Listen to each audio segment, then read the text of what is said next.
Look, I thought it was brilliant. I thought Jason Garrett showed the I get it factor, right? Like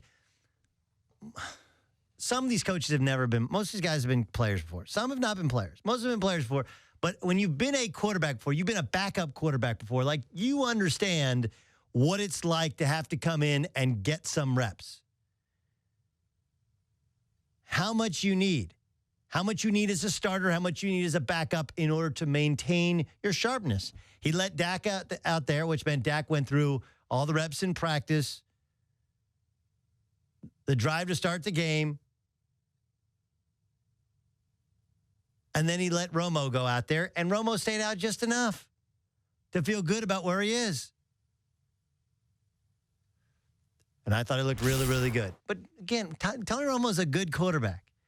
Anyone who argues otherwise doesn't know what they're talking about or just somehow doesn't like the Dallas Cowboys. He's had the best QBR in the fourth quarter over the last half decade. Yes, he's had some injuries.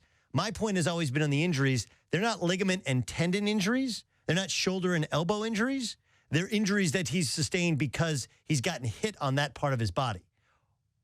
Right? It's not like injury prone. Like you're gonna get hurt too if you get slammed to the turf.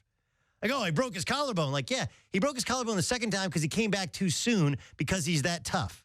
And then he got a rod put in his collarbone so it'll never break again because he's broken that collarbone a couple times. He broke a bone in his back. Like, yeah, because he got hit in the back where it broke a bone. So I think the Cowboys are in great shape. And the only question now is if they run into a buzzsaw in the playoffs and Dak's not playing well because Dak is still, at the end of the day, a rookie, do they have the lower intestinal fortitude to go to the pen for the righty?